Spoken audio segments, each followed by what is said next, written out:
திருச்சிற்றம்பலம். தென்னாடுடைய சிவனே போற்றி, எந்நாட்டவர்க்கும் இறைவா போற்றி. ஏகம்பத்துரையந்தாய் போற்றி, பாகம் பெண்ணுரு ஆனாய் போற்றி. அண்ணாமலையும் அண்ணா போற்றி, கண்ணாரமுதக் கடலே போற்றி. காபாய் கனகத்திரளே போற்றி, கையிலை மலையானே போற்றி போற்றி. எல்லாம் வல்ல அண்ணாமலையாருடைய பேரருட்கருணையினாலும் அருள் தரும் வழிகாட்டி குருநாதர் பாம்பாட்டி சித்தருடைய பேரருட்கருணையினாலும் இந்த வீடியோவானது இன்று ஒரு ஆன்மீக தகவல்கள் என்ற தலைப்பிலே பகுதி 3 வெளியிடப்படுகிறது. நாளும் கோளும் நன்மையே செய்யும், நாளும் கோளும் நன்மையே செய்யும் நமச்சிவாயத்தை யார் ஒருவர் சொல்கின்றாரோ. ஆகவே எல்லாம் வல்ல பரம்பொருளுக்கு பிரீத்தமாகக்கூடிய வகையிலே ஓமங்கள் பற்றிய அறிவியல் தகவல்கள் இன்றைய பதிவிலே வெளியிடப்படுகிறது. திருமூல தேவநாயனார் அருளிச் செய்த சில பாடல்களை பார்த்தோம். அகத்திய பெருமான் அருளிச் செய்த ஓமத்தை பற்றிய பாடல்கள் சிலவற்றை பார்த்தோம். புலிப்பாணி சித்தருடைய பாடல்களை பார்த்தோம். இன்று நாம் காண இருக்கக்கூடியது அபூர்வமான தகவல், ஓமங்களில் அறிவியல்.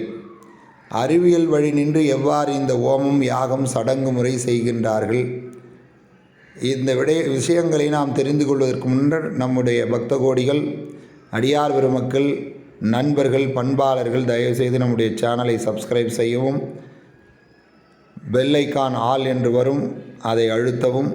தொடர்ந்து இதுபோன்று பல்வேறு வீடியோக்கள் தங்களுடைய அறிவு பசிக்கு புசிக்க உணவாக அமையும் என்பதில் எந்தவித ஐயப்பாடும் கிடையாது.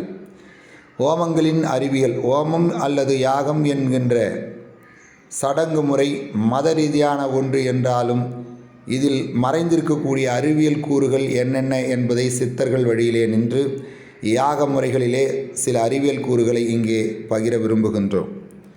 ஒளியும் இல்லாத ஒரு வாழ்க்கையை நாம் நினைத்து கூட பார்க்க முடியாது. நேற்றே சொன்னோம், சவுண்ட் எனர்ஜி, லைட் எனர்ஜி. இந்த 2 சக்திகளும் நம் வாழ்வில் இல்லாமல் போனால் இந்த உலகம் இருண்டு கிடக்கும். ஓர் இரவு சிவராத்திரி என்று நாம் கண் விழிப்பதே ஒரு பெரிய வேலையாக நமக்கு இருக்கின்ற பட்சத்திலே இந்த உலகம் பகல் இரவு ஒளி இல்லாத தன்மை, சவுண்டு. இந்த சவுண்டு என்பது மனிதனால் பேசாமல் இருக்க முடியுமா என்றால் மிக மிக ஒரு நெருக்கடியான சூழல் உருவாகிவிடும். 1 மணி நேரம் மௌனவிரதம் இருப்பது என்பது கலியுகத்திலே 2021 அதுவும் கொரோனா கொடுமையான காலத்திலே நினைத்து பார்க்க முடியாத ஒன்று. அவ்வாறு ஒளியுமாக இருக்கக்கூடிய இறைவன் இந்த ஓமத்தீனிலே நாம் ஓமப் பொருட்களை இடும் பொழுது எவ்வாறு ஒளியினுடைய கதிர்வீச்சு அலைகள், வெப்பம், யாகத்திலே வருகின்ற வெப்பம், நாம் சொல்லுகின்ற மந்திரங்கள் ஒளி சவுண்ட் எனர்ஜியாகவும், ஓம தீபத்திலே ஓமகுண்டத்திலே விளைகின்ற தீயானது, அக்னி ஜுவாலையானது எவ்வாறு இந்த ஒளியாற்றலை ஒளியாக, அதிலும் குறிப்பாக சூரிய உதயமாகும் பொழுது சூரியன் நண்பகல் 12 வரை அதனுடைய ஆகர்ஷண சக்தியானது மிக அபூர்வமான மின்காந்த அலைகளை வெளியிடக்கூடியது. ஆகவேதான் சுபகாரியங்களை காலையிலே செய்யுங்கள், காலை எழுந்தவுடன் படிப்பு, பின்பு கழிவு கொடுக்கும் நல்ல பாட்டு என்று மகாகவி பாரதியார் சொன்னாரே, ஏன் இதை மாலையிலே சொல்லியிருக்கலாமே? நாம் சற்றே அறிவியல் நோக்கோடு நம்முடைய ஆன்மீக சித்தர்கள் காட்டிய வழியிலே, ஒவ்வொரு சித்தரும் பெரிய என்று நோபல் பரிசு வாங்குகின்ற அறிவியலாரை விட மிகச் சிறந்தவர்கள்.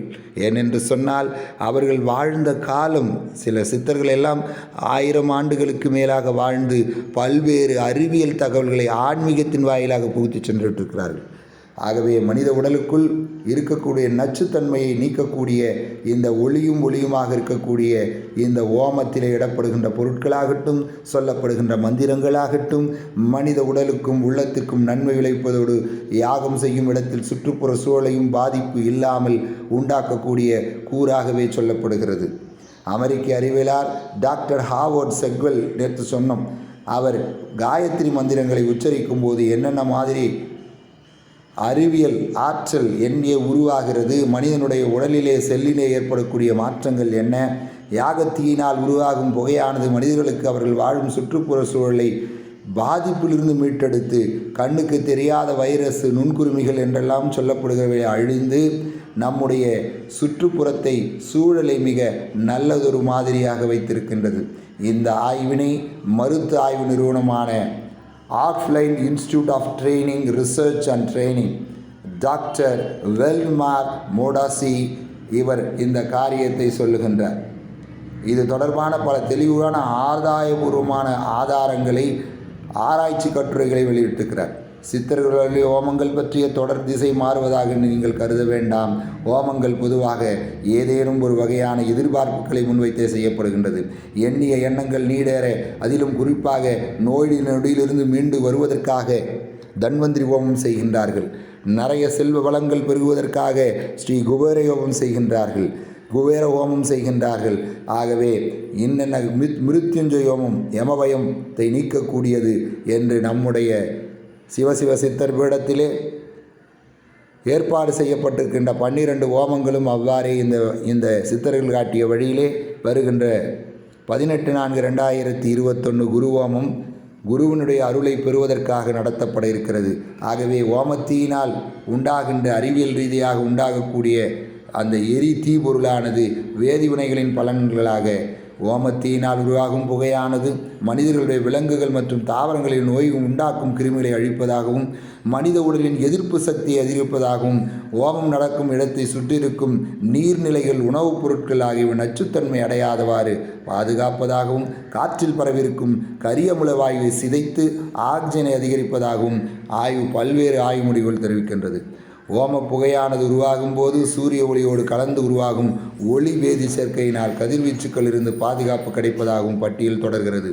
ஒரு ஆய்வு, இது தொடர்பான ஆய்வு எதிர்காலத்தில் பல்வேறு நல்ல விளைவுகளை, நல்ல ஆச்சரியம் மூட்டக்கூடிய அறிவியல் தகவல்களை நம்முடைய சித்தர்கள் காட்டிய வழியிலே ஓமம் செய்து நன்மை அடைய வேண்டுகின்றோம். கடைசியிலே ஒரே ஒரு தகவல், இந்த யாகம் செய்வதனால் மழை வரும் என்று சொல்வார்கள். வருண ஜபம், வருண யாகம் என்று சொல்லப்படுகின்ற இந்த வேள்வியை செய்யும் பொழுது, இப்பொழுது வெயில் காலம் வந்துவிட்டது. சித்திரை மாதம் தொடங்க இருக்கக்கூடிய நேரத்திலே, கத்திரி வெயில் காலத்திலே வருண ஜபம் செய்தாலோ வருண யாகம் செய்தாலோ மழை பொழியுமா என்று இருக்கக்கூடிய கேள்விகளுக்கு பதில் கண்டிப்பாக கிடைக்கும்.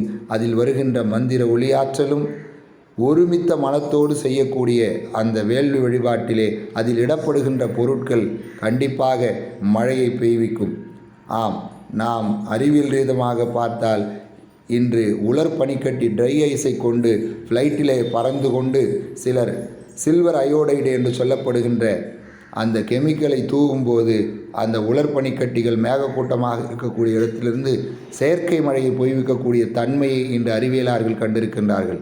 ஆம், அன்றே நம்முடைய சித்தர்கள் இந்த சில்வர் அயோடைடு உலர்பனி எவ்வாறு உருவதற்கு தேவையான மூலிகை பொருட்கள், சமித்துக்கள், பல்வேறு தாவர பொருட்களை இட்டு அந்த சில்வர் அயோடைடை வானவெளியிலே பறந்து சென்று காற்றிலே கலந்து அந்த மேகக்கூட்டங்கள் உருவாகின்ற இடத்திலே படும்பொழுது கண்டிப்பாக மழை பொழிந்திருக்கிறது. ஆகவே இதெல்லாம் சித்தர்களும் ஞானிகளும் யோகிகளும் ரிஷிகளும் நமக்கு சொன்ன தகவல் என்று ஆதாரபூர்வமாக இந்த இடத்திலே வெளியிடுகின்றோம். ஆகவே நண்பர்களே, பக்த கோடிகளே, நாம் நம்முடைய பாரம்பரியமான சித்தர் வழிகாட்டிய வழியிலே ஓமங்களையும் யாகங்களையும் நாம் தியாகம் செய்து வழிபாடு ஆற்றினால் இன்றைய நாள் மட்டுமல்ல, வரும் காலம் வசந்த காலமாக அமையும் என்று சொல்லி எல்லாம் வல்ல பரம்பொருளுக்கு நன்றி பாராட்டி அமைகின்றோம். திருச்சிற்றம்பலம். தென்னாடுடைய சிவனே போற்றி, எந்நாட்டவர்க்கும் இறைவா போற்றி.